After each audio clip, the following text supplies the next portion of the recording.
Sir भी गायब झाले.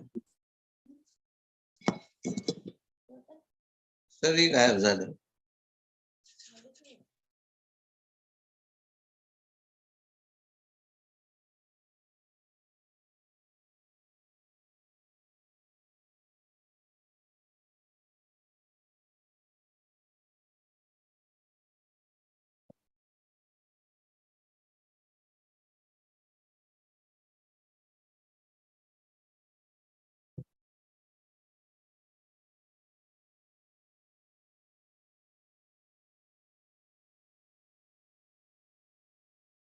वंदितु सव्वसिद्धे धुवममलमणोवं गदिं पत्ते वोच्छामि समय पाहुड मिणमो सुद केवली भणिदम। समय सार पुण्य पाप का प्रसंग कल प्रारंभ हुआ था। पुण्य पाप अधिकार की 145वीं गाथा, वो पुण्य पाप अधिकार की पहली गाथा है और वैसे 145वीं गाथा है। कल वो हमने पढ़ी थी और उसके पहले अमृतचंद स्वामी ने जो एक कलश लिखा था, उस कलश को भी हमने पढ़ा था। तो सबसे पहले हम 145वीं गाथा का वांचन करते हैं। कम्मम सुहम कुशीलम सोह कम्मम चाविजाणः सुशीलम कहतम होदि सुशीलम जम संसारम पवेसेदि। तुम अशुभ कर्म को कुशील जानते हो और शुभ कर्म को सुशील जानते हो, लेकिन वह सुशील कैसे हो सकता है जो जीव को संसार में प्रवेश कराए। तो कुशील में तो आचार्य को कुछ नहीं कहना, लेकिन आप पुण्य को सुशील जानते हैं तो उसके सामने प्रश्न खड़ा कर रहे हैं कि वह सुशील कैसे हो सकता है। पुण्य को तो तुम खुद ही कुशील मानते हो, पाप को तो पुण्य सुशील कैसे हो सकता है जो जीव को संसार में प्रवेश कराए। यानी एक जीव पाप करके नरक में जाता है, दूसरा पुण्य करके स्वर्ग में जाता है, लेकिन रहते तो दोनों संसार में ही है ना। दोनों में मुक्त तो कोई नहीं हुआ है ना। बस इसी आधार पर आचार्य कहते हैं कि पाप और पुण्य दोनों एक हैं, दोनों कुशील हैं। एक कुशील और एक सुशील नहीं है, बल्कि दोनों ही कुत्सित स्वभाव के हैं, बुरे स्वभाव के हैं, क्योंकि दोनों का फल बंधन है ना। इस तरह 145वीं गाथा में आचार्य एक बहुत बड़ी बात सारी दुनिया के समक्ष रख देते हैं। इसलिए रख रहे हैं आचार्य क्योंकि पुण्य की लालसा और पुण्य की चाशनी का ऐसा स्वाद व्यक्ति को लगा रहता है कि वह इससे आगे बढ़ नहीं पाता, वह पुण्य में अटक जाता है। समझ में आया ना। कल बताया था कि व्यक्ति के दो अटकने के बहुत बड़े स्थान हैं। एक तो वह जीव क्रिया में अटक जाता है, यानी पुण्य क्रियाओं में, और दूसरा जीव शुष्क ज्ञान में अटक जाता है। कोई क्रिया जड़ थई रहा, शुष्क ज्ञान मा कोई। समझ में आए ना। तो ऐसी स्थिति में दोनों ही व्यक्ति वो अटके हुए हैं। और आपको बताया था कि भटका हुआ है वो तो उसकी खोज चालू है, तो संभव है कि उसे मार्ग मिल जाए।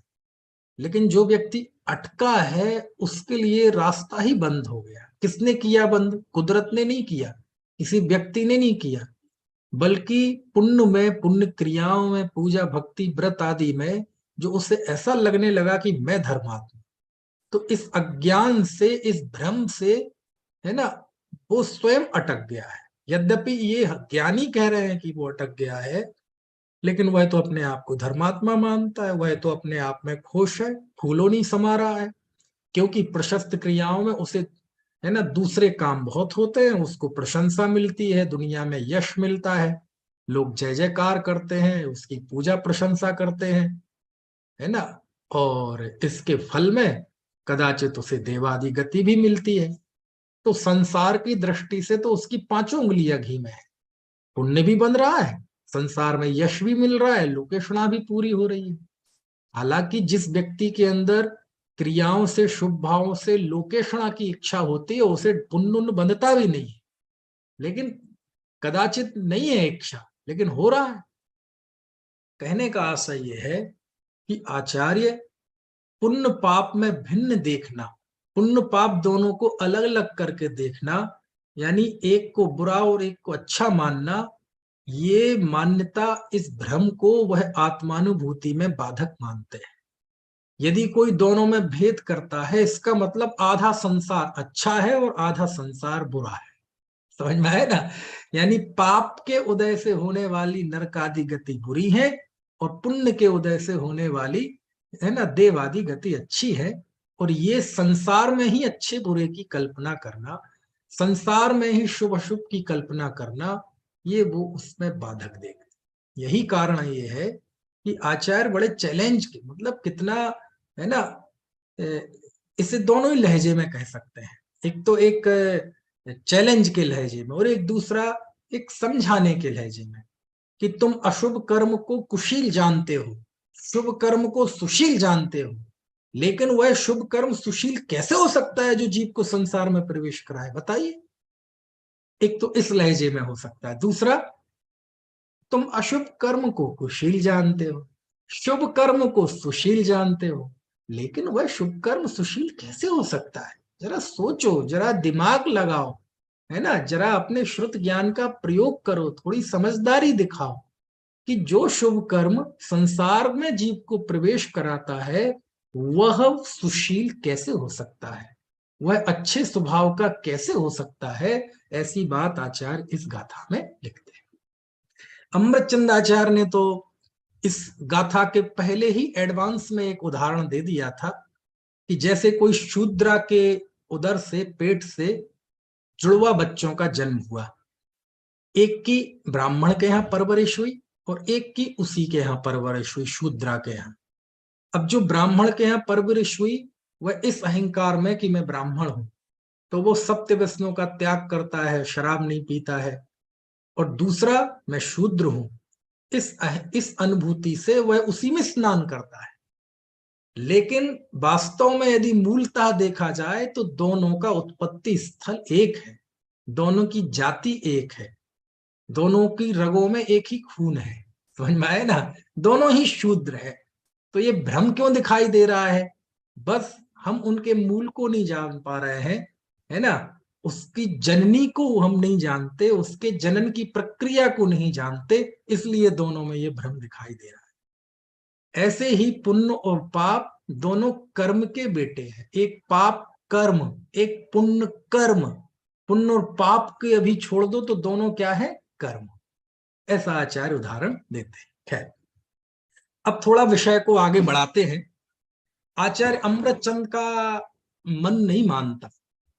आचार्य थोड़ा सा इस प्रश्न को, क्योंकि आप जानते हैं कि जब आचार्य कुंद कुंद कहेंगे कि पुण्य भी सुशील नहीं है, कुशील है, बुरे स्वभाव का है, और कुशील शब्द की तो आप जानते ही हमारे अंदर में क्या इमेज है।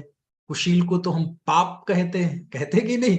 5 पाप है, हिंसा, झूठ, चोरी, कुशील, परिग्रह। तो कुशील का अर्थ होता है बुरे स्वभाव का, है ना, अप्राकृतिक भाव, बुरा भाव, है ना, निंदनीय भाव, वो कुशील है। तो जब आचार्य पुण्य को कुशील कहेंगे तो बोलो, तहलका मच जाएगा कि नहीं मच जाएगा? लोगों के रोंगटे खड़े होंगे कि नहीं? अनेक लोगों की त्योरियां चढ़ेंगी कि नहीं चढ़ेंगी? अनेक लोग चिंतन की मुद्रा में आ जाएंगे कि नहीं आ जाएंगे? क्योंकि ये कुछ ऐसी बातें हैं कि जब व्यक्ति पढ़ता है तो अनेक अनेक तरह के एक्शन होते हैं। जब एक व्यक्ति ये कहेगा कि पुण्य भी कुशील है, पुण्य पाप दोनों एक है, तो एक व्यक्ति तो सुनेगा तो कहेगा, अरे पुण्य पाप दोनों एक है, क्योंकि दोनों संसार के कारण है। हो, मुझे तो इन बातों की खबर ही नहीं थी, मैं तो अनादिकाल से यही मानता आ रहा हूं। थोड़ी सी 2-4 पूजन पाठ, दान, भक्ति, त्याग कर ली तो मैं अपने आप को धर्मात्मा मान के बैठ गया। अहो अहो, कलिकाल सर्वज्ञाचार्य कुंद कुंद देव फरमा रहे हैं कि दोनों एक है। आहा, मुझे तो इन बातों की खबर ही नहीं थी। पुण्य पाप दोनों कर्म है, तो धर्म क्या है? तो आचार्य आगे कहेंगे, जो जीव आत्म स्वभाव में स्थित होता है वह जीव पुण्य पाप दोनों को छोड़ता है। यानी धर्म तो स्वभाव में स्थित होना है। आनंद आ गया, है ना, ऐसा पारमार्थिक सत्य, इसको मैंने आज तक नहीं जाना। एक व्यक्ति को तो ये भाव आएगा, दूसरा भाव आएगा क्या पुण्य में धर्म नहीं है? कौन कह रहा है पुण्य में धर्म नहीं? बोले वो एक मंदिर में पंडित आया था, है वो झूठा, नहीं नहीं वो तो एक शास्त्र पढ़ के कह रहा था, अरे वो शास्त्र झूठा, अरे वो तो आचार्य कुंद कुंद का शास्त्र था आचार्य। अब वो कुंद कुंद देव को तो झूठा कह नहीं सकता, समझ में आए ना, शास्त्र वो कह देगा कि ये तो उनके शास्त्र हैं। तो ऐसी अनेक अनेक, है ना, जब ये बात आएगी तो दूसरा व्यक्ति हमलावर हो सकता, नहीं नहीं नहीं मैं नहीं मानता, मैं नहीं मानता, कहीं नहीं लिखा शास्त्रों में। तीसरा एक व्यक्ति ऐसा भी हो सकता है, हाँ हाँ ठीक है, हाँ हाँ ये तो निश्चय की बात है, ये तो मुनियों के लिए, ऊपर की भूमिका वाले जीवों के लिए कही है, हमारे लिए थोड़ी है। समझ में आया ना। तो आप समझते नहीं है कि एक ही बात के कितने कितने इफेक्ट होते हैं। एक ही बात जब अलग अलग तरह की रुचि के, अलग अलग तरह के उपादान वाले व्यक्ति सुनते हैं तो उनको अलग अलग तरह का स्वाद आता है, उसमें अलग अलग तरह का टेस्ट आता है। और कुंद कुंद देव भी इस बात को बखूबी समझते हैं और अमृत चंद स्वामी भी इस बात को बखूबी समझते हैं। यही कारण है कि आगे कुछ कलशों में आचार्य अमृत चंद ने उस व्यक्ति के पेट के दर्द को बताया कि जो व्यक्ति ये सुनेगा कि पुण्य और पाप दोनों एक हैं तो उसके अंदर क्या खलबली मचेगी। वह एकदम प्रश्न की मुद्रा में आ जाएगा, वह शास्त्रों के उद्धरण देने लगेगा कि आप कह रहे हैं पुण्य पाप दोनों एक है, शास्त्रों में तो हमने पुण्य को धर्म सुना है, पुण्य को परंपरा से मुक्ति का कारण कहा है, पाप से नरक जाते हैं, पुण्य से स्वर्ग जाते हैं, पाप संक्लेश रूप है, पुण्य विशुद्ध रूप है, पाप का स्वाद कटुक है, कड़वा है, पुण्य का स्वाद आनंददायी है, पाप के उदय में अनुकूल संयोग बिखर जाते हैं, पुण्य के योग में अनुकूल संयोग मिलते हैं, पाप के उदय में देवशास्त्र गुरु नहीं मिलते, पुण्य के उदय में देवशास्त्र गुरु मिलते हैं। इतना फर्क है पाप और पुण्य में, और ये फर्क प्रत्यक्ष भी है और आगम से भी सिद्ध है। अरे आगम भी पाप और पुण्य दोनों को अलग अलग कहता है और हमें भी प्रत्यक्ष अलग अलग दोनों दिखते हैं। हाथ कंगन को आरसी क्या, कुछ बात समझ में आ रही है? लेकिन आप तो आचार्य कह रहे दोनों एक, दोनों में कोई फर्क नहीं है, दोनों, है ना, कुशील है। हे आचार्य तो ये बात समझ में नहीं आई। तो ये जो एक लोक का भी प्रश्न है और जिन दर्शन के अंदर हमारी बाउंड्री के अंदर रहने वाले उन लोगों का भी प्रश्न है। किस किस का प्रश्न है? लोक का भी प्रश्न है और विद्वानों, त्यागी, वृत्ति, शास्त्रज्ञों, प्रवक्ताओं, इनका भी प्रश्न है कि ऐसा कैसे हो सकता है, दोनों एक कैसे हो सकते हैं। समझ में आया ना? शमशान और मंदिर एक से कैसे हो सकते हैं, मिट्टी और सोना एक से कैसे हो सकते हैं, है? एक क्या कहते हैं, रेगिस्तान है और एक बाग बगीचा है, दोनों में कितना फर्क है, दोनों एक कैसे हो सकते हैं? एक व्यक्ति दुकान पे बैठा है और एक व्यक्ति भगवान का प्रक्षाल पूजन कर रहा है, ये दोनों भाव एक से कैसे हो सकते हैं? ये दोनों कार्य एक से कैसे हो सकते हैं? एक व्यक्ति जीवों को मार रहा है, दूसरा 4 हाथ जमीन देख के चल रहा है, पानी छान कर पी रहा है, ये दोनों कार्य एक से कैसे हो सकते हैं? एक व्यक्ति झूठ बोल रहा है 24 घंटे और एक व्यक्ति सत्य बोल रहा है, ये दोनों कार्य एक से कैसे हो सकते हैं? एक व्यक्ति व्यभिचार कर रहा है और दूसरा व्यक्ति ब्रह्मचर्य से पालन कर रहा है, एक दोनों कार्य एक साथ कैसे हो सकते हैं, एक से कैसे हो सकते हैं? एक व्यक्ति ने परिग्रह छोड़ दिया है, दूसरा परिग्रह से चिपटा हुआ है, ये दोनों क्रियाएं एक सी कैसे हो सकती? समझ में आया ना? पाप में व्यक्ति संक्लेश हो जाता है, गुस्सा आता है, आंखें लाल हो जाती हैं, ये पूरा शरीर एकदम तनाव आ जाता है। और जब पुण्य भाव होता है, भगवान की भक्ति का भाव होता है, तो चेहरे का तनाव चला जाता है, आनंद आता है, शरीर में रोमांच हो जाता है।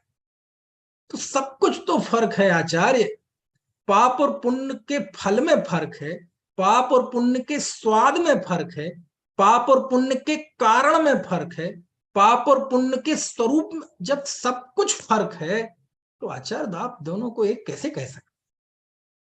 समझ में आया ना? अच्छा एक बात बताओ, मान लो आचार्य कुंद कुंद देव बैठे और वो ये गाथा आपको समझा रहे हैं, हमें समझा रहे हैं, आपको मतलब हमें समझा रहे हैं, हम सबको। क्योंकि मैं वक्ता हूं, आप श्रोता है, ऐसा नहीं है, हम सब मिलकर ही श्रोता है। हम सब मिलकर, वक्ता तो कुंद कुंद देव है, और ऊपर जाए तो तीर्थंकर देव है। हम सब मिलकर तो उसे समझने की कोशिश कर रहे हैं। मान लीजिए कुंद कुंद देव ये गाथा बोले, कम्मम सोहम कुशीलम, सोह कम्मम चावि जान है सुशीलम, कहतम होदि सुशीलम जम संसारम पविसेदि। और हम आचार्य को समझाने लगे, आचार्य एक बात बताओ, पुण्य पाप दोनों एक कैसे हो सकते हैं? आपको मारने और बचाने, इन दो क्रियाओं में फर्क नहीं दिखता? अरे, ये प्रश्न तुम किनसे कर रहे हो? ये प्रश्न उनसे कर रहे हो जो पंच महाव्रत का पालन करते हैं। ये प्रश्न आप उनसे कर रहे हैं जो 28 मूल गुणों का पालन करते हैं। ये आप उनसे कर रहे हैं जो संघ के नायक हैं, आचार्य परमेष्ठी हैं, कलिकाल सर्वज्ञ हैं, जिनका नाम लेकर व्यक्ति रोमांचित हो जाता है। ऐसे कुंद कुंद देव को ये प्रश्न कर रहे हैं। आप कुंद कुंद देव को पुण्य पाप में फर्क बता रहे हैं। कुंद कुंद देव को नहीं पता मंदिर और शमशान में क्या फर्क है। कुंद कुंद देव को नहीं पता मारने और बचाने में क्या फर्क है। उन्हें आप बता रहे हैं पुण्य और पाप में फर्क।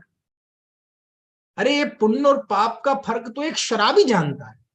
पुण्य पाप का फर्क तो एक 8 साल का बच्चा जानता है, जिसने जीवन में कभी धर्म कर्म नहीं किया, मंदिर नहीं गया। उससे भी आप पूछो कि पुण्य पाप क्या है, तो वो भी बता देगा, मारना सताना पाप है और दया आदि करना पुण्य है। ये प्रश्न आप कुंद कुंद देव के सामने रख रहे हैं लेकिन अमृत चंद आचार्य रखते। देखो, लोक क्या प्रश्न करता है कुंद कुंद देव को, इससे कोई सरोकार नहीं।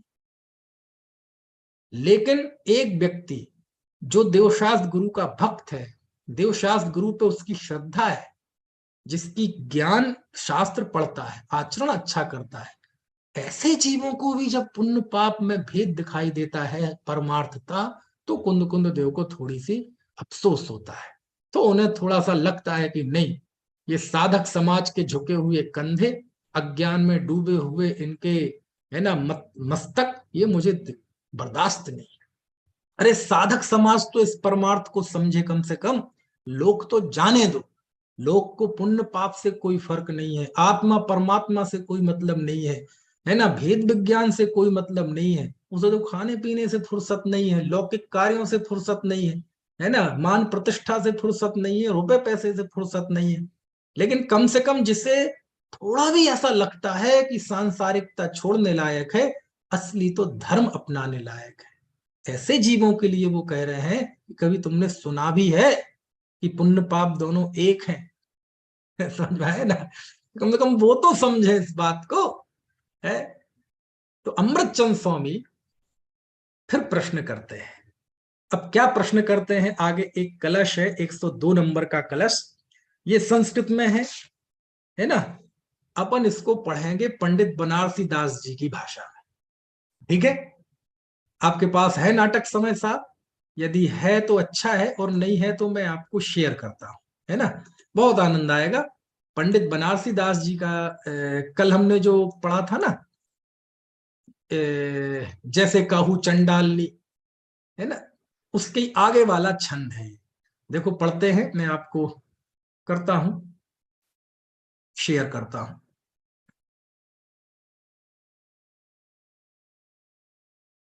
हो गया आपको शेयर? उम्मीद है आपको हो गया होगा। यदि हो गया है तो आप जरा हमें पक्का कर दीजिए। चलिए, देखो, ये प्रश्न है। जब इतनी बड़ी बात कोई आचार्य कहते हैं, तो दुनिया प्रश्न करेगी कि नहीं करेगी? और प्रश्न करने का अधिकार है कि नहीं है? शंका करो, प्रश्न करो, प्रश्न के बिना गुत्थियां सुलझेंगी कैसे? तो अमृतचंद स्वामी प्रश्न उठाते हैं, और उसको, है ना, पंडित बनारसी दास जी ने उस प्रश्न को इन शब्दों में उठाया। देखो, को शेष कहे गुरु पाही, पाप पुण्य दो सम नाहि, कारण रस स्वभाव फल न्यारे,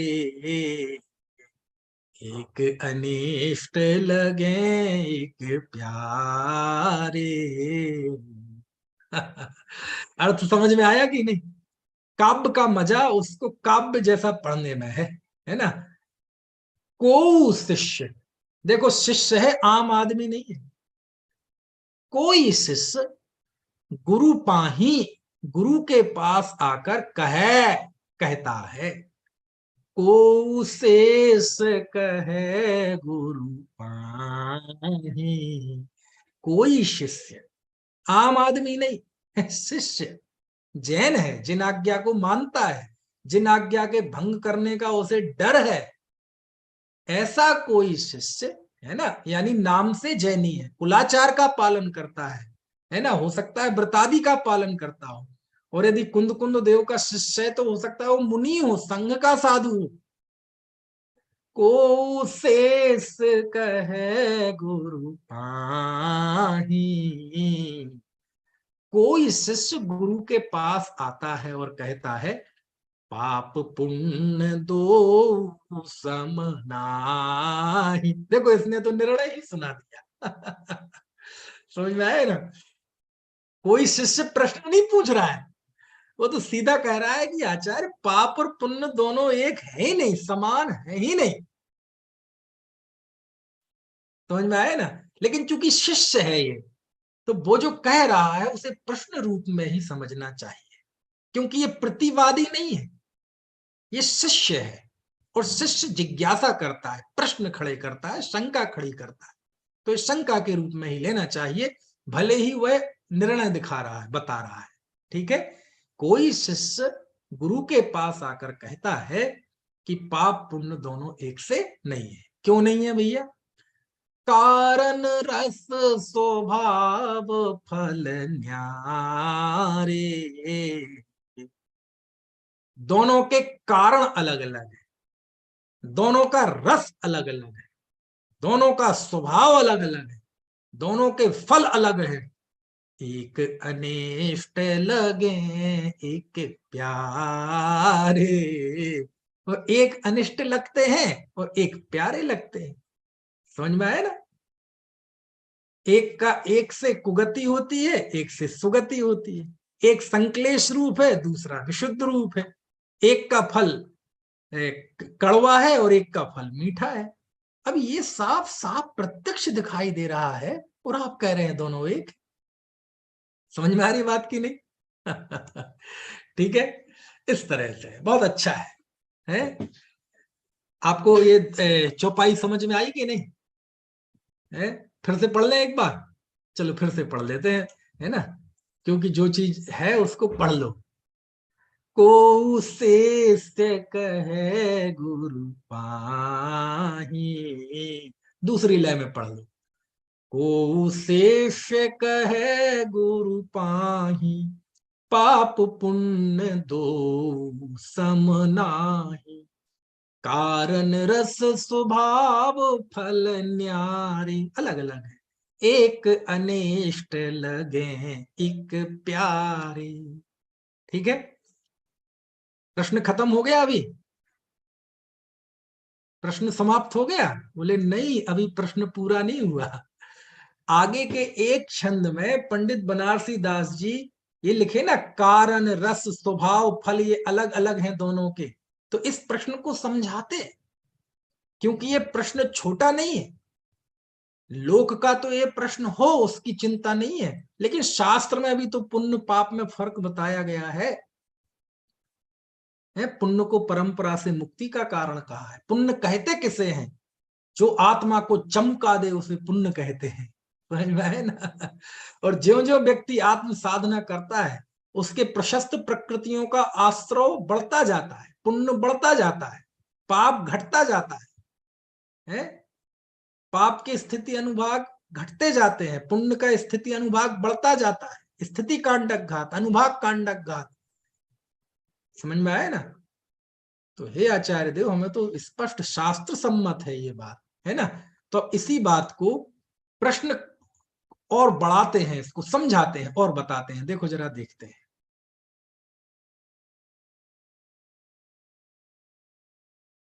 संकलेश परिणाम निसो पाप बंध होई, विशुद्ध सुपुण्य बंध हेतु भेद मानिए।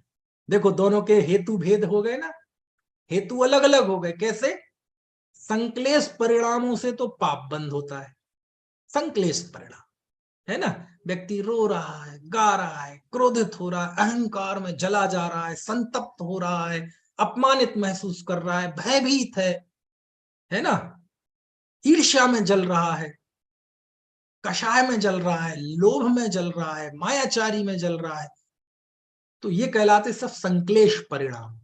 तो इन संक्लेश परिणामों से पाप का बंधन होता है, ठीक है। और विशुद्ध सुपुण्य बंध हेतु भेद मानिए, और विशुद्ध परिणामों से दया, दान, भक्ति, समझ में आया है ना, इन परिणामों से पुण्य का बंध होता है। तो दोनों, पाप और पुण्य दोनों में हेतु भेद हो गया ना, कारण का भेद हो गया ना, ठीक है। अब अगला, पाप के उदय असाता, ताको है कटुक स्वाद। पाप के उदय में असाता होती है और उसका स्वाद कैसा है? कटुक। कटुक मतलब कड़वा, है ना। पाप का उदय आता है और हम बीमार हो जाते हैं। पाप का उदय आया और हमें कोई किसी ने बाइक मार दी और हमारा पैर टूट गया। पाप का उदय आया और कमर में चनका लग गया। पाप का उदय आया और किसी को, है ना, कोरोना हो गया, है, डेंगू हो गया। पाप का उदय आया, किसी को साइट का हो गई, स्लिप डिस्क हो गई। तो उसमें आपको कैसा लगता है? उसका कड़वा स्वाद है ना। कभी पाप के उदय में कोई ये कहता है और क्या हाल है भाई साहब, मजा आ गया, आनंद आ गया। बोले क्या हो गया? बोले बस आज रास्ते से जा रहे थे तो एक गाय ने, है ना, सींग मार दिए और यहाँ बहुत बढ़िया दर्द है, बहुत आनंद आ रहा है। ऐसा कभी पाप के उदय में किसी को आनंद आता है? और क्या हाल है? आज आजकल तो बहुत मजे आ रहे हैं। बोले क्या मजे आ रहे हैं? आजकल तो मुझे कोरोना हो गया, तुम्हें पता नहीं, अरे आजकल तो बजाम। ऐसा होता है कभी? पाप के उदय में किसी को अच्छा लगता है क्या? पाप के उदय में किसी को मजा आता है क्या? समझ में आती है बात की नहीं है? पाप के उदय असाता, ताको है कटुक स्वाद। पाप के उदय में बीच जीव को असाता होती है, अशांति होती है, दुख होता है, उसका स्वाद कड़वा है। और पुण्य उदय साता, और पुण्य के उदय में क्या होती है? साता। और उसका फल कैसा है? मिष्ट। मिष्ट मतलब होता है मीठा। कड़वे से उल्टा क्या होता है? मीठा, है। कभी कोई व्यापार कर रहा हो और उसे बहुत फायदा हुआ हो पुण्य के उदय से, और क्या हाल है, आज का व्यापार कैसा रहा? अरे यार आज तो बड़ा यार दिक्कत हो गई, बहुत परेशानी की बात हो गई। बोले क्या? यार आज तो बहुत फायदा हुआ, आज तो बहुत लाभ हुआ। ऐसा कोई बोलता है? समझ में आए ना, है। किसी के घर में उसके बेटे का रिश्ता तय हो गया हो, और क्या हाल है, सब ठीक है? हाँ यार बहुत दिनों से एक चिंता थी यार, आज वो चिंता खत्म हो गई यार। बेटे की चिंता थी कि इसकी शादी कैसे हो यार। हाँ नहीं यार क्या हुआ यार, उसकी तो शादी तय हो गई यार, मैं तो परेशान हो गया। ऐसा कोई बोलता है? पुण्य के उदय में वो आनंदित महसूस होता है, मिठाइयां बांटता है, खुश होता है, नाचता है, डीजे पे डांस करता है, नागिन डांस करता है। समझ में आए ना? देखा है आपने नागिन डांस? है, लोट लोट के जमीन में, है, शादी में बढ़िया 20-20 हजार का सूट पहने रहेंगे, मेकअप कराएंगे वो ब्यूटी पार्लर से, सूट टाई, और ऐसा नागिन डांस करेंगे रूमाल ले लेके। तो पाप के उदय से कट का स्वाद कड़वा होता है और पुण्य के उदय का स्वाद मीठा होता है। तो दोनों का रस भेद अलग अलग, रस में भेद हो गया ना। रस मतलब यहाँ रस से ज्यादा टेस्ट, जायका, स्वाद, दोनों का स्वाद अलग अलग हो गया ना। तो लिखा ना, रस भेद जानिए, दोनों में रस भेद जानो आप, दिख रहा है। तो देखो हेतु भेद हो गया, रस भेद हो गया, ठीक है। ये 4 पंक्ति समझ में आ गई आपको ऊपर के। संकलेश परिणामनि सो पाप बंद होई, विशुद्ध सुपुण्य बंद हेतु भेद मानिए। पाप के उदय असाता, ताको है कटुक स्वाद। पुण्य उदय साता, मिष्ट रस भेद जानिए। अब तीसरा स्वभाव बताएंगे। पाप संकलेश रूप, पुण्य है विशुद्ध रूप। पाप संकलेश रूप है। पाप संकलेश रूप है कि नहीं? मान लीजिए हिंसा का भाव है, तो आत्मा में कितना क्लेश होता है, झूठ चोरी कुशील परिग्रह, आत्मा कैसा क्लेश होता है, दुख होता है व्यक्ति को। और पुण्य कैसा है, विशुद्ध रूप, आह भक्ति का भाव आता है तो आनंद। दया करते हैं, किसी को दान करते हैं तो हर्षित होते हैं। दान दे मन हरख विशेष, आता है ना कि दान देने पर विशेष हर्ष की प्राप्ति। भगवान को देखा तो कैसा बहुमान आता है, अति पुण्य उदय मम आया, प्रभु तुमरा दर्शन पाया। तो पुण्य है वो विशुद्ध रूप है, वो विशुद्धि होती है उसमें।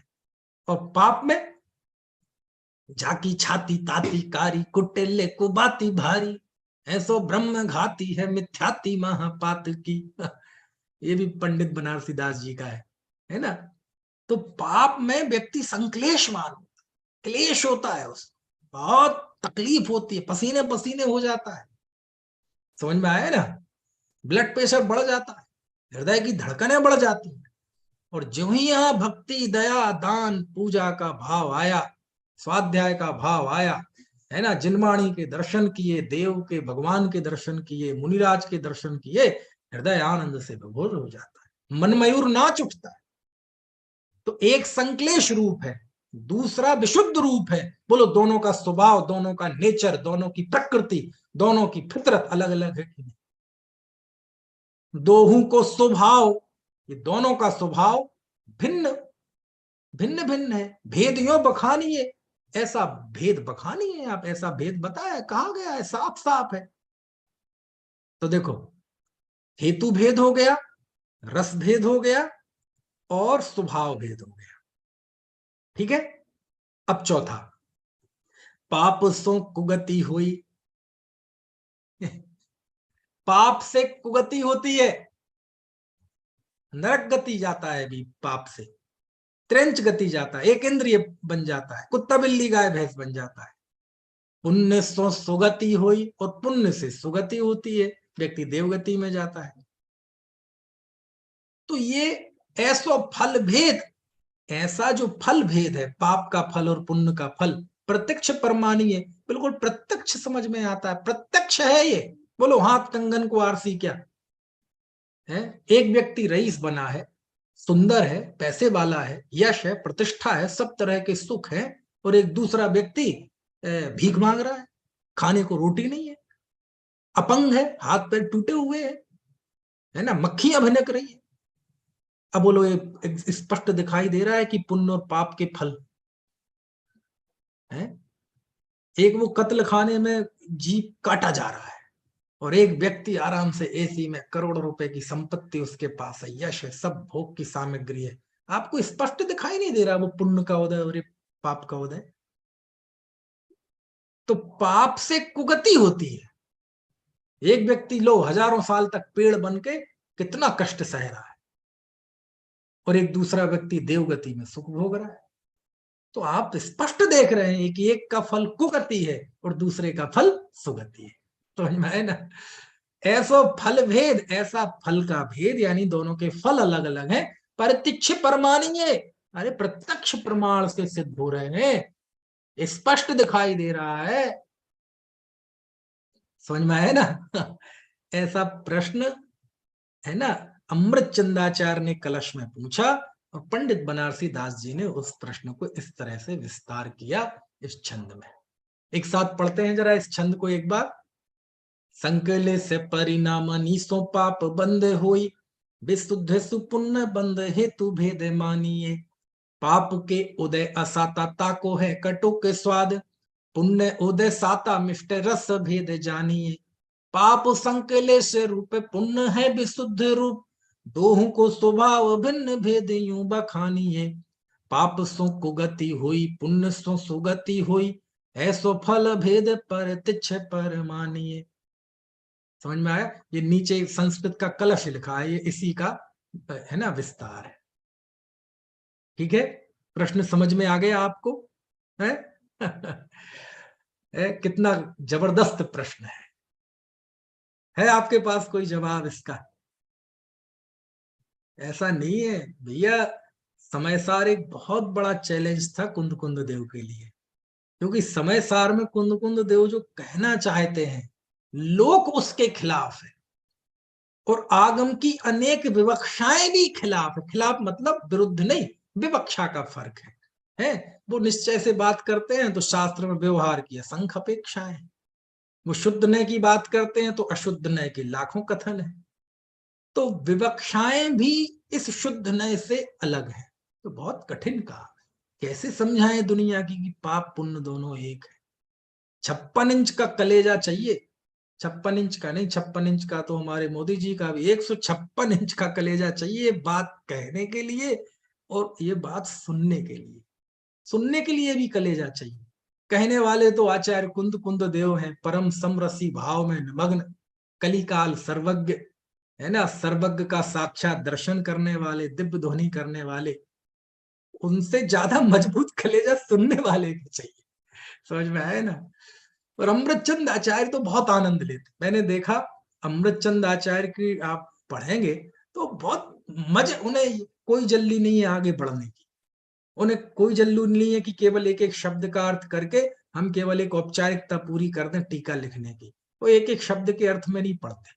वो तो जहां आनंद आता है ना, वो आनंद में झूम जाते हैं। समझ में आया ना। देखो, एक होता है गद्य और एक होता है पद्य, अथवा यूं समझे, एक होती है कहानी और एक होती है कविता। क्या फर्क है कहानी और कविता दोनों के टेस्ट में? बहुत फर्क है। देखो मैं बताता हूं। कहानी की सफलता इसमें है कि जिसको कहानी सुनाई जा रही है अथवा जो कहानी पढ़ रहा है उसके अंदर ये भाव बना रहे, आगे क्या हुआ, आगे क्या हुआ, जल्दी बताओ आगे क्या हुआ, आगे क्या हुआ। कहानी की सफलता गति में है, कहानी की सफलता कौतूहल में है, कहानी की सफलता जल्दी बताओ।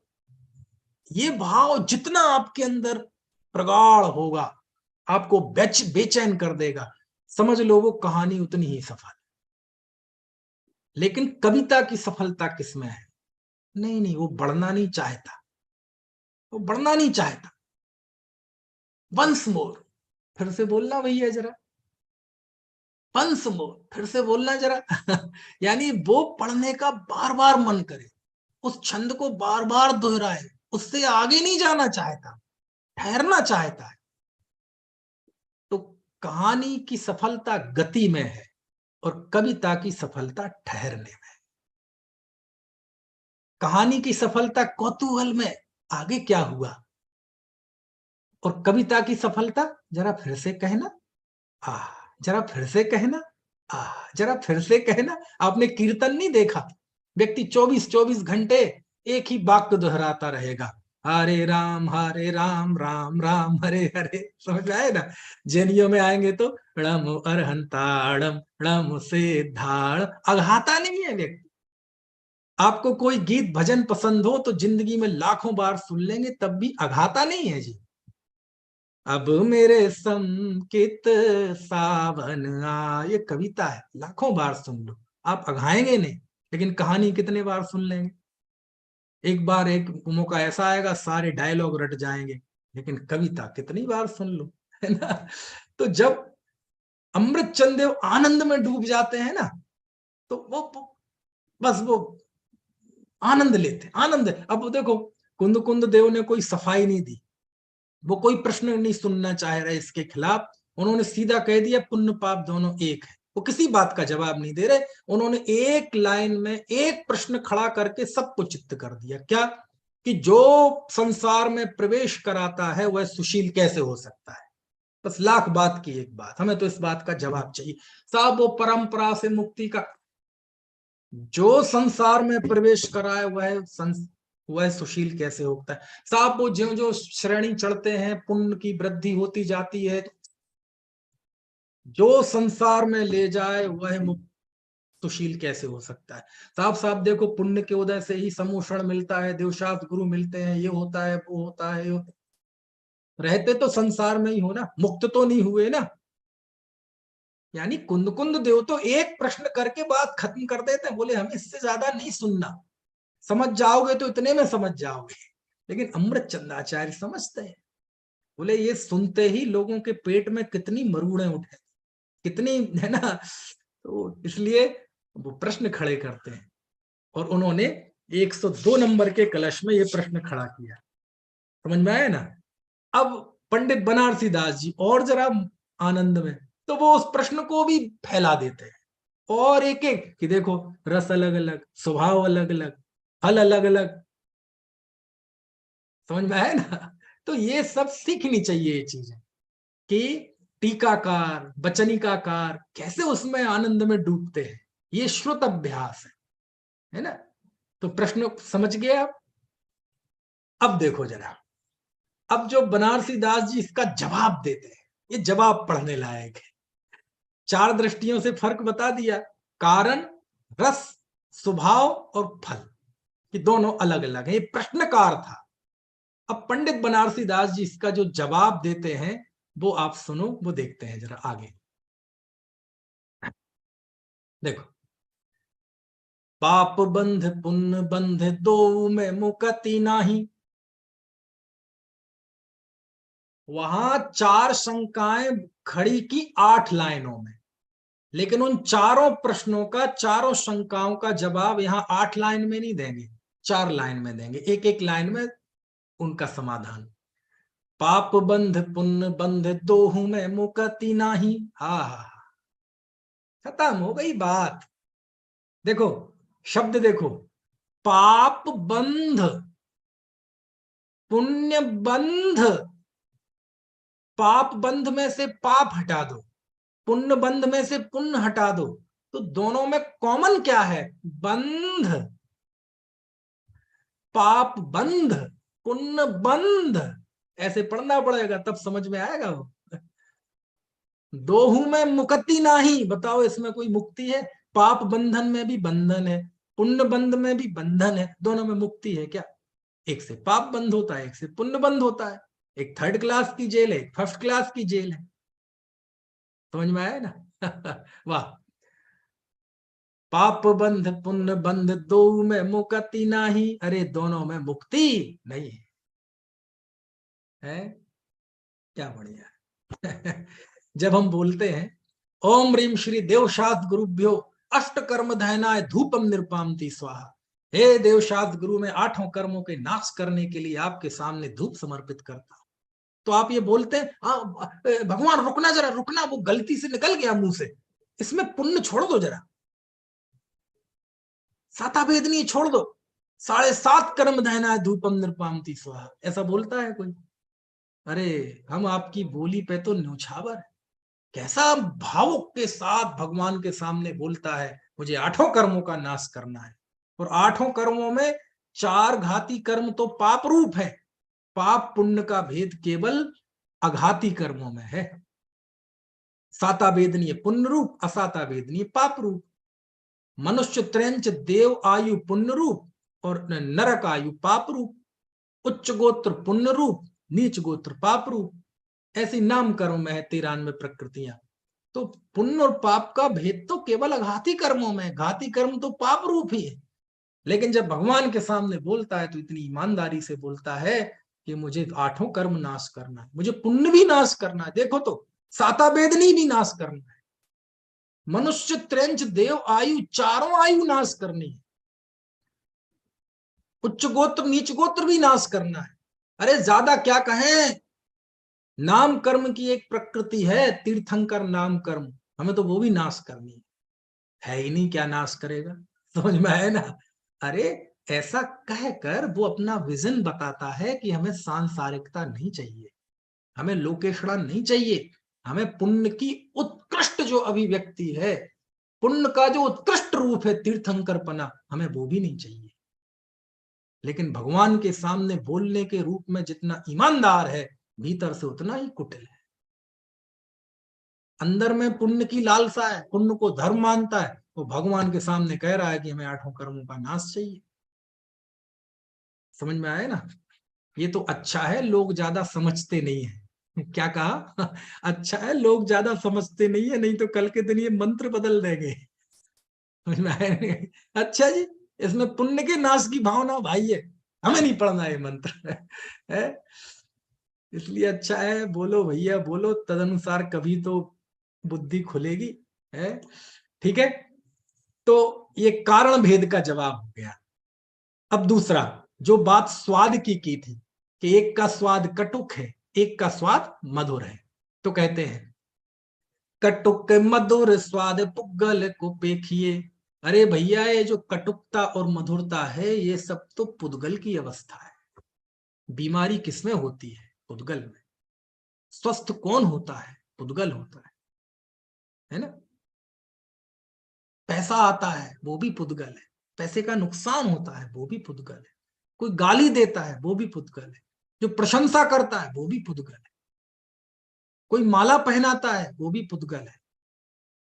तो जितना कुछ ये पाप पुण्य के उदय में होता है, सब पुद्गल की अवस्था है। जीव हर्षित और दुखी और सुखी तो अपने अज्ञान भाव से होता है। इसलिए आप इस पुण्य पाप में भेद मत करो। पुण्य पाप के साथ अपने परिणामों को जोड़ोगे तो आप पुद्गल को जी रहे हैं, पुद्गल को आप अपना समर्पण दे रहे हैं। क्यों? किसी ने प्रशंसा की, हाँ बहुत बढ़िया, किसी ने निंदा की, ये मेरा शत्रु, तो आप पुद्गल के साथ जी रहे हैं, पुद्गल के साथ मर रहे हैं। आपने अपने प्रभुत्व को छोड़कर अपने प्रभुत्व की हत्या करके आप पुद्गल के साथ तादात्म्य स्थापित कर लिया है। इसलिए कटुकता मधुरता क्या है?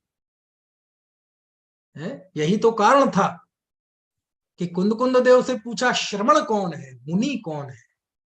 तो वो लिखते हैं सम सत्तु बंधु बग्गो सम सुह दुखे पसंस निंद समो सम लोठु कंचणे पुण जीवित मरणो समूह सम। जो शत्रु मित्र में, प्रशंसा और निंदा में, सुख में दुख में, कंचन में और कांच में जो समान हो, उसे श्रमण कहते हैं। अरि मित्र महल मसान कंचन कांच निंदन थुतिकरण अर्घावतारन असि प्रहारन में सदा समता, है ना? अब फिर तीसरा देखो, संकलेश विशुद्ध सहज दो कर्म चाल। और जो तुम कह रहे थे ना, एक संकलेश रूप है, दूसरा विशुद्ध रूप है, ये दोनों ही कर्म चाल हैं, मतलब कर्म का स्वभाव है। क्या मतलब हुआ? देखो बताता हूं क्या मतलब हुआ। संकलेश रूप, विशुद्ध रूप, इसमें आत्मा का कोई भाव नहीं, क्योंकि संकलेश परिणाम यदि आत्मा का स्वभाव होता, आत्मा की चाल होती, इनते न्यारी है जीव चाल, उसमें लिखा है ना 6 ढाला में, पुद्गल नव धर्म अधर्म काल इनते न्यारी है जीव चाल, है ना? तो ये आत्मा की स्वभाव नहीं है। यदि तीव्र कषाय संकलेश परिणाम आत्मा का स्वभाव होता, तो जब संकलेश परिणाम नहीं था तब आत्मा था कि नहीं? और जब संकलेश परिणाम नहीं रहेगा तब आत्मा रहेगा कि नहीं रहेगा? यदि विशुद्ध परिणाम, पुण्य परिणाम आत्मा का स्वभाव होता, तो जब पुण्य परिणाम नहीं था तब आत्मा था कि नहीं था? और जब ये पुण्य परिणाम व्यय हो जाएगा, नाश हो जाएगा, तब आत्मा रहेगा कि नहीं रहेगा? संकलेश परिणाम भी एक परिस्थिति है, विशुद्ध परिणाम भी एक परिस्थिति है, जो कर्मों के तीव्र और मंद उदय की दृष्टि से होते रहते हैं। भगवान आत्मा इसका ज्ञाता है, सदा काल ज्ञाता।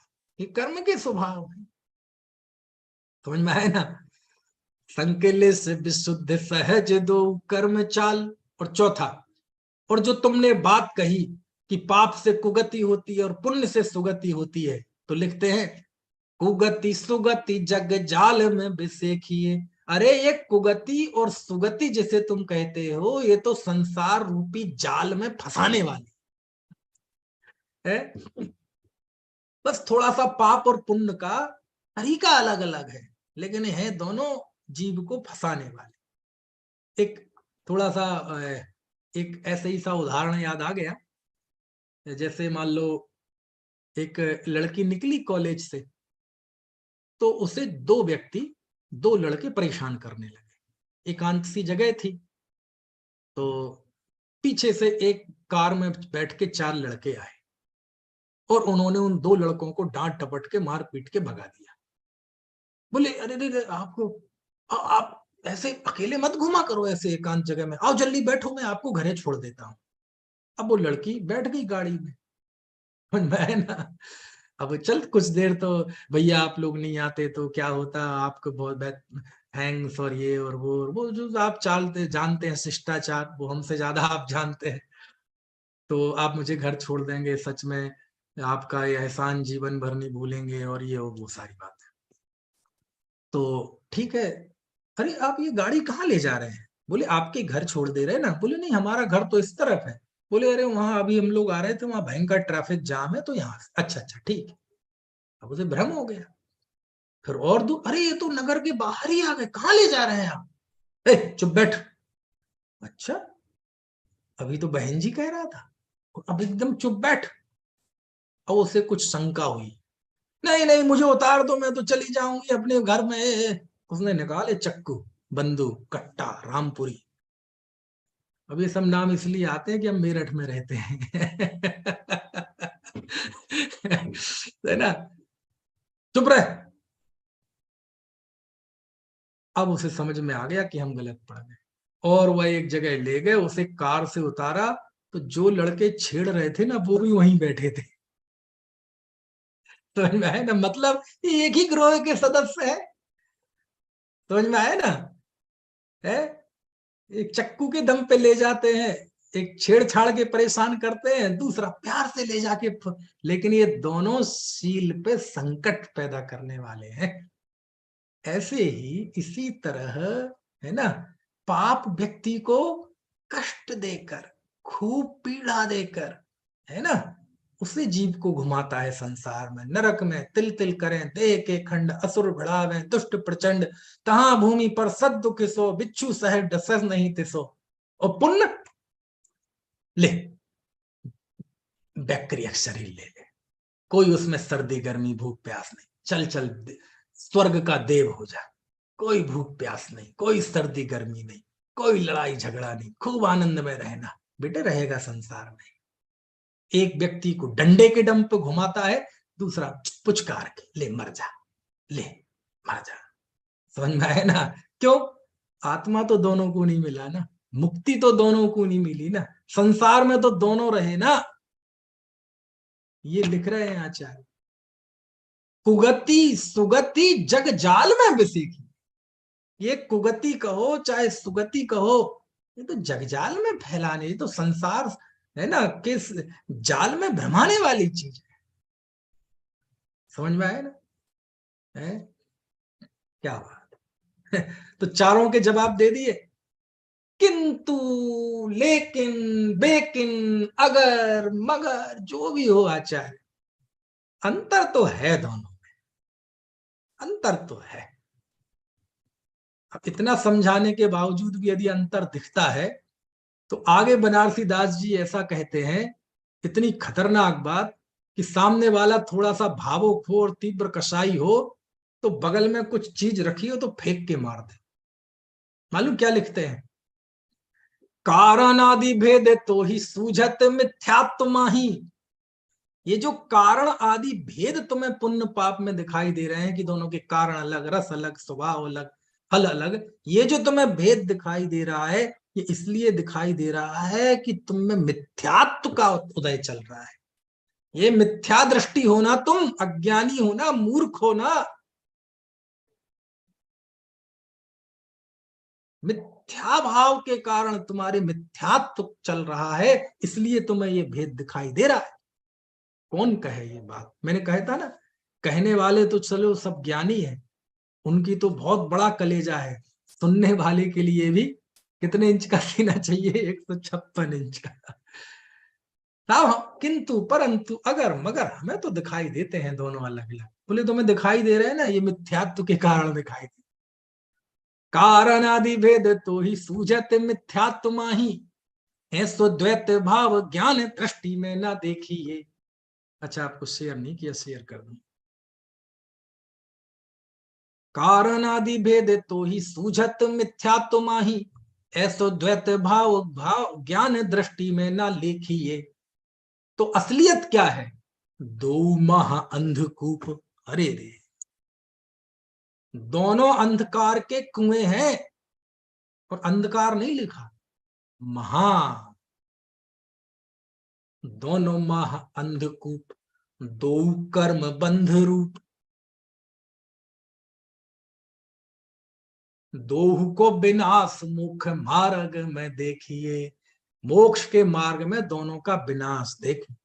क्योंकि एक बंधन का मार्ग है और जो मैं बताना चाहता हूं वो मुक्ति का मार्ग है। दोनों में बिल्कुल, है ना, प्रतिपक्षी है दोनों। इसलिए मोक्ष के मार्ग में तो दोनों का विनाश देखना चाहिए। है? अच्छा, ईमानदारी से बता ना, एक बीच आपसे प्रश्न पूछ लूं कि आप समझ पा रहे हैं कि नहीं चीजों को? है? कठिन तो नहीं पड़ रहा? तो अब बनारसी दास जी से एक और प्रश्न पूछ लें, क्योंकि अमृत चंदाचार्य इससे आगे नहीं बढ़े, लेकिन बनारसी दास जी थोड़े और आनंद लेते हैं। अब बनारसी दास जी अपनी मर्जी के मालिक, मनमौजी। तो उनसे पूछे कि पंडित जी एक बात बताओ, आपने ये तो बता दिया कि दोनों महा अंधकूप हैं, ये है बंधन स्वरूप है, संसार के कारण है, तो एक काम करो, थोड़ा सा मोक्ष का कारण भी बता दो। तो आगे का छंद और पढ़ते में टाइम हो गया, मुझे टाइम देख रहा हूं, उसको पढ़ने में आनंद बहुत आएगा, लेकिन वो 2-3 मिनट में हो पाएगा कि नहीं, चलो कोशिश करते हैं, है ना। उसमें फिर से वो थोड़ा सा बताते हैं और अंतिम पंक्ति में बता देते हैं कि मोक्ष, अशुभोपयोग शुभोपयोग दोनों बंध के कारण है। तो मोक्ष का कारण क्या है? भाई प्रश्न तो हो गया, लेकिन ये तो बताओ कि वास्तविकता क्या है, हकीकत क्या है। यदि ये दोनों हे हैं तो उपादेय क्या है? यदि दोनों ये त्याज्य हैं तो ग्रहण करने लायक क्या है ना। तो देखो बताते हैं, ये गायब हो गया ना, ये है, चलो शेयर करता हूं मैं।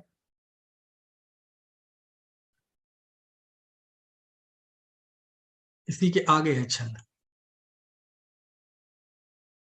हाँ हाँ, देखो, सील तप संयम बेरति दाने पूजा दिक, ये हो गए सारे पुण्य कार्य। दूसरा, अथवा असंयम कषाय विष भोग है, ये हो गए पाप कार्य। को शुभ रूप, को अशुभ स्वरूप मूल, इनमें कोई शुभ रूप है, कोई अशुभ रूप है। ठीक है, अब चौथी लाइन, अद्भुत अद्भुत, वस्तु के विचारत दुविध कर्म रोग हैं।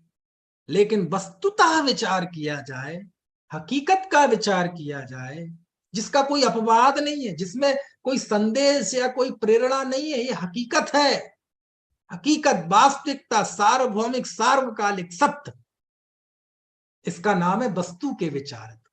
वस्तु के विचारत दुविध कर्म रोग है। समझ गए? पहली लाइन में सारे पुण्य कार्य गिनाए, शील तप संयम विरति दान पूजा आदि, और दूसरा असंयम कषाय विष भोग है, दोनों गिना दिए। को शुभ रूप, को अशुभ रूप, शील तप संयम में बेरति दान पूजा दिक, अथवा असंयम कषाय विष भोग है। को शुभ रूप, को अशुभ स्वरूप मूल, वस्तु के विचारत दुविध कर्म रोग है। नहीं नहीं नहीं नहीं, ये तो पंडित जी आप अपने घर से कह रहे बात, ये तो तुम लोगों की बात है ना, ये तो तुमने शास्त्रों में मिलावट कर दी। ऐसी बंध पद्धति बखानी बीते राग देव, बंध की ये पद्धति मैं नहीं कह रहा हूं, ये बीतराग देव बताते हैं, जिनको कोई राग द्वेष नहीं है किसी से, जिनके मन में कोई पंथ भेद, जाति भेद, है ना, वर्ग भेद, ये 13 पंथी, ये 20 पंथी, ये दिगंबर, ये श्वेतांबर, ये मनुष्य, ये त्रिंच, ये मूर्ख, ये पंडित, ये ऐसा कोई भेद जिनके अंदर नहीं है, कोई राग द्वेष नहीं, ऐसे वीतराग देव ये बंद पद्धति बता रहे हैं। ऐसी बंद पद्धति बखानी बीतराग देव, आत्म धर्म में कर्म त्याग जोग है, जोग मतलब योग्य है। अब देखो आखिरी पंक्ति जिसके लिए मैंने ये पढ़ा है, भौजल तरैया, संसार रूपी जल से तारने वाला, भौजल तरैया, राग द्वेष को हरैया महा, मुख को करैया एक शुद्ध उपयोग है। संसार रूपी सागर से तारने वाला और राग देश को हरने वाला और मोक्ष को करने वाला एक शुद्ध उपयोग है। समझ में आया ना? ऐसे छंद है ना। तो ये आज बनारसी दास जी के छंदों के जरिए हमने पुण्य पाप कैसे दोनों एक हैं, उस पर क्या प्रश्न है शंकाकार के, इन सब का समाधान किया।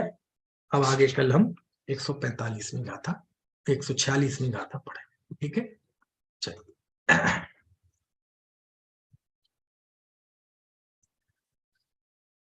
किसी का कोई प्रश्न हो तो पूछ लीजिए, नहीं तो फिर बात पूरी करते हैं। अनंत धर्मणस्तत्त्वं पश्यन्ति प्रत्यगात्मनः, अनेकांतमयी मूर्तिर्नित्यमेव प्रकाशताम्।